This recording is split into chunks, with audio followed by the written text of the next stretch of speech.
The stage for a showdown between the Parks Department and a renegade former employee, Steve Brill.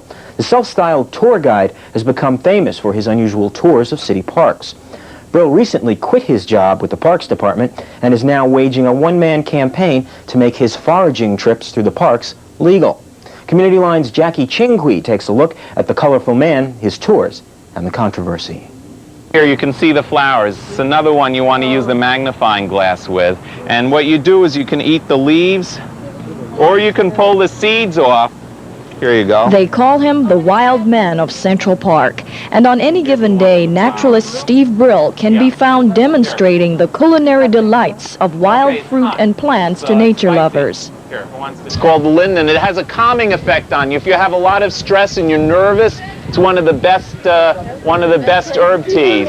Today, he's leading a group of Manhattan high school students on one of his now famous wild fruit tours.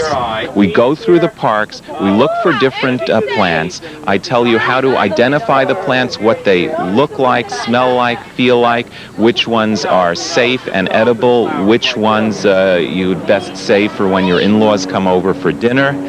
And everything else about the plant, how to prepare it, what the possible medicinal usages of the plants are, how different cultures have used the plants in the past, how the plant may have gotten here from Europe or Asia, and how it fits into the ecosystem, why it's growing by the beach instead of in Central Park. Ah! Here, pull it back down. Oh, that's great. You're the best cherry picker. I got one. Okay, let's go. There's more trees up ahead. It's the love of my life, and people need this so badly. They want to reconnect with nature. They want to walk through a park or an empty lot or their backyard and know what the things are that are growing, how the Indians use them, how the Europeans use them, how the people in Asia use the different plants, what the medicinal qualities are, what the natural history is, what the cultural history is, so they really feel part of their world again. My mother had taught me a few berries when I was a child. Then when I was an adult, I saw some Greek ladies picking things. They were picking grape leaves, and once they showed me how to identify and use them, I began studying foraging on my own. Eventually, I became an expert in it. It's such a fascinating subject, foraging, nature, ecology, conservation, that I began teaching in about 1981. Shortly thereafter, Brill found himself in trouble with the law when he was arrested for eating weeds in Central Park.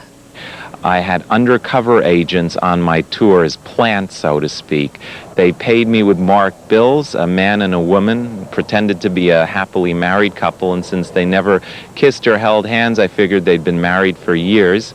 The man was an avid nature photographer, and he kept taking pictures of all the specimens. I would hold the plants up. It turned out I was the specimen. At the end of the tour, they had secret walkie-talkies and surveillance cameras.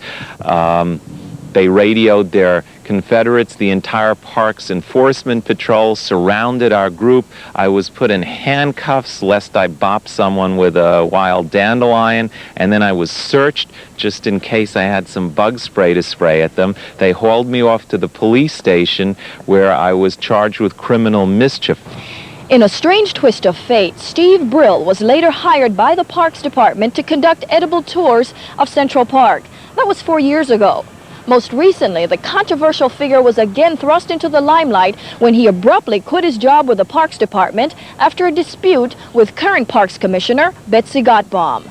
First of all, Steve Brill created his own problem. I did not fire him. He quit. One morning, we had an agreement with him and with his union representative. There were certain rules and regulations having nothing to do with the park or the environment, having to do with his work habits and what was expected of him by his supervisor. That's where the real issue came. We sat down and had a meeting with him about that. Had nothing to do with what he was taking out of the park, although coincidentally I said, I don't want people taking lots of things out of the park. The real problem, the issue, the controversy between Mr. Brill and me was because he wanted to work at home at night. He took an unauthorized vacation. He didn't want to punch in. And she forced me out of the Parks Department, tied me up with red tape, made it impossible to do my job, and really took a program away from thousands of New Yorkers for absolutely no reason. Everyone loves the tours. I have people signed up for tours 6 months ahead of time. I do things with school classes. No one has ever gotten sick. We wash everything off. And meanwhile, they're selling hot dogs in the parks with nitrates, with fat, with sugar, with allowable rat parts per million. And the natural berries that fall off the tree are supposed to be bad for your health. That's ridiculous. I don't mind if Steve wants to take things and eat them and show people that if they go someplace and they find this particular thing, it's okay to eat it. That's fine. I'm not bothering him. He's shown up in Van Cortlandt Park. I didn't send anybody after him to tell him to stop. But if they start taking out big bagfuls of things, yes, I'll stop them. Because I don't think that's right, and it's against the park rules anyway. And I'm not here. I'm the Parks Commissioner. I'm going to enforce the rules. The ongoing controversy has touched the lives of hundreds of New Yorkers, including teachers and students who look forward to Steve Brill's nature tours.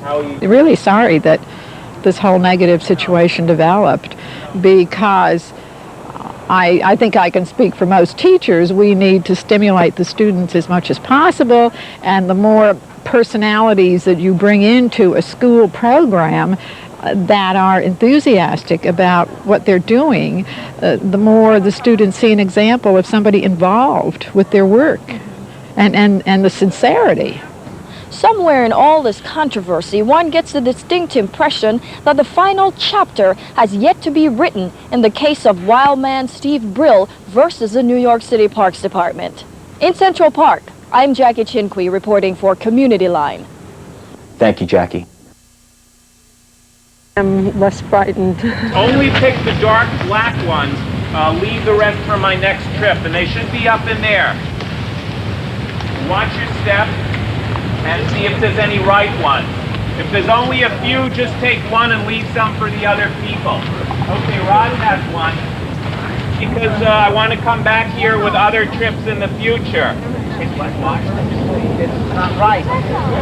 Okay, most of these are not right. Maybe if we dig around a little and now the new administration has forced me to resign. They told me I had to tell people wild berries would get them sick, and not to touch or pick anything, and that's not the way I teach. So I resign in protest, and now they may wind up arresting me again. Vielleicht werde ich wieder behaftet werden.